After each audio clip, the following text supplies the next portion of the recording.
అతని అహంకారపూరిత అధికారాన్ని మాచర్ల ప్రజలు అణచివేశారు. ఈ విషయం అర్థమైంది అతనికి.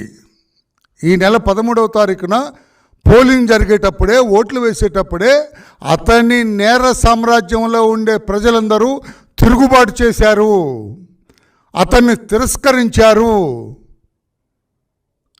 అతని నేరపూరిత సామ్రాజ్యాన్ని కూలతోస్తున్నారు అని అర్థమయ్యి అతను పోలింగ్ బూతుల్లోకి వెళ్ళి ఈ రకమైన అరాచకాన్ని సృష్టించాడు. పోలింగ్ బూత్లోకి వెళ్ళి ఎంతో ధైర్యంగా, ఎన్నడూ జరగని రీతిలో ఈవీఎం బాక్సులు ఉన్నాయో వాటిని పగలగొట్టాడు అతను. అదే ఎలక్షన్ కమిషనర్, పోలీస్ ఆఫీసర్స్ సరిగా నిర్ణయం తీసుకొని ఆ సెన్సిటివ్ బూత్లో సెంట్రల్ ఫోర్స్ని పెట్టినట్టయితే ఇతన్ని కాల్చి పడేసేవాళ్ళు.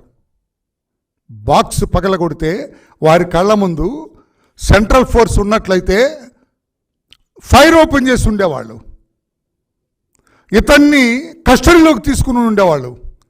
ఇతన్ని పెడరెక్కలు విరిచి పట్టుకొని పోలీస్ స్టేషన్కి తీసుకెళ్ళేవాళ్ళు. అక్కడ లోకల్ పోలీసులు ఉన్నారు కనుక ఇది జరగలేదు. మేము ఎలక్షన్ కమిషన్ అదే అడిగాము నిన్న, మీరు సెంట్రల్ ఫోర్స్ ఎందుకు పెట్టలేదు?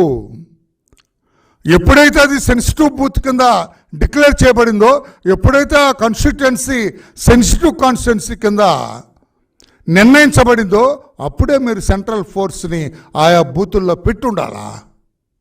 పెట్టలేదంటే అది ఎన్నికల కమిషన్ నిర్లక్ష్యమా? ఆ లోకల్గా పోలీస్ ఆఫీసర్ ఎవరైతే ఇన్ఛార్జ్ ఉన్నారో ఆ నియోజకవర్గానికి అతని నిర్లక్ష్యమా, లేకుంటే అతని ప్రోద్బలమా? ఎక్కడెక్కడ పెట్టారు ఈ రోజున ఈ సెంట్రల్ ఫోర్సెస్ని? ఎన్ని బూతుల దగ్గర వాళ్ళని పెట్టారు? ఎలా వాడుకున్నారో అది కూడా ఈ రోజున సాయంత్రం మేము అడగబోతున్నాం. నేను ఇక్కడ ఏం చెప్పాలనుకుంటున్నా అంటే, సజ్జల రామకృష్ణారెడ్డి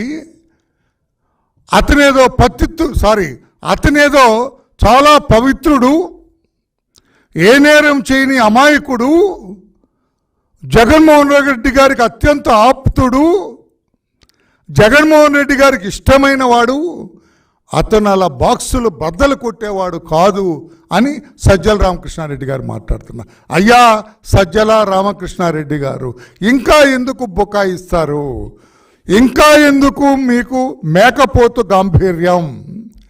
మాచర్లలో ఏదైతే నిశ్శబ్ద విప్లవం జరిగిందో, మాచర్లలో ఏదైతే రాష్ట్ర ప్రజలందరూ కూడా ఒక విప్లవాన్ని, నియోజకవర్గ ప్రజలందరూ కూడా ఒక విప్లవం తీసుకొచ్చారు నిశ్శబ్దంగా.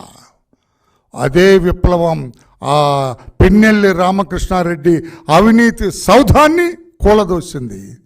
అదే రీతిగా 174 నియోజకవర్గాల్లో, అంటే మాచర్ల విడిస్తే 104 అసెంబ్లీ నియోజకవర్గాల్లో కూడా ఈ నిశ్శబ్ద విప్లవం వచ్చింది. జగన్మోహన్ రెడ్డి గారి అహంకారపూరిత అధికారాన్ని, నేరపూరిత సామ్రాజ్యాన్ని, అరాచకపూరిత అధికారాన్ని కూలదోశారు నిశ్శబ్ద విప్లవంతో. ఆ నిశ్శబ్ద విప్లవాన్ని మీరు గ్రహించలేకపోయారు. జగన్మోహన్ రెడ్డి గారి రాక్షస పరిపాలన 5 సంవత్సరాలు భరించిన రాష్ట్ర ప్రజలు నిశ్శబ్ద విప్లవాన్ని తీసుకొచ్చారు. మాకొద్దు ఈ పరిపాలన, మాకొద్దు ఈ అరాచక పాలన, మాకొద్దు ఈ నేరపూరితమైన సామ్రాజ్యం అని కూలతోశారు. ఆ విషయం తెలుసు సజ్జల రామకృష్ణారెడ్డి గారు మీకు, మీ నాయకుడు జగన్మోహన్ రెడ్డి గారికి. ఇంకా ఎందుకు బుకాయిస్తున్నారు? మీకు ఏజెంట్లుగా కూర్చోటానికి కూడా ఇప్పుడు జనం దొరకట్లేదు. నిజం చెప్పండి సజ్జల గారు, పత్రికా సోదరులారా. ఇప్పుడు జగన్మోహన్ రెడ్డి గారి పార్టీ పరిస్థితి ఏమిటంటే, రాష్ట్రంలో రేపు కౌంటింగ్ జరగబోతుంది 4వ తారీఖున.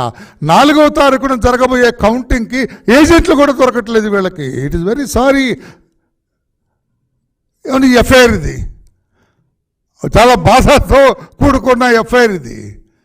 ఏజెంట్లు కూడా ఇంకెందుకు సార్ మనకన్నా అంటున్నారు. ఎందుకంటే మాచర్లలో 202 బూత్లో ఎక్కడైతే గౌరవ ఏంటంటే సభ్యతా సంస్కారాలతో కూడుకున్న మంచివాడుగా జగన్మోహన్ రెడ్డి గారు సర్టిఫికెట్ ఇచ్చిన పిన్నెల్లి రామకృష్ణారెడ్డి గారు బాక్స్ బద్దలు కొట్టారో అందులో నుంచి అక్కడ కనెక్టెడ్ వివి ప్యాడ్స్ స్లిప్స్ బయటపడ్డాయి.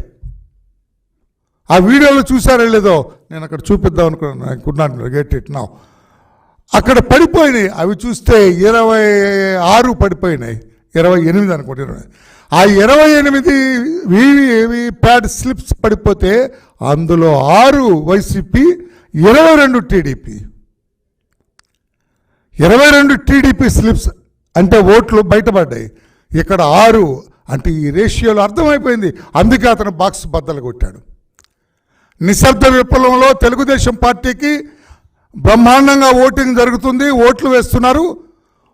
మనం ఆ అంచనాని అందుకునే రీతిలో లేము అని అతను ప్రతి బూత్ సందర్శించి బాక్సులు బద్దలు కొట్టారని నేను అంటూ. Please subscribe Pragna Media. Please like, share, subscribe to Pragna Media. Pragna Media, please do like, share and subscribe. Please subscribe to Pragna Media. Please like, share and comment if you like the video. Pragna Media.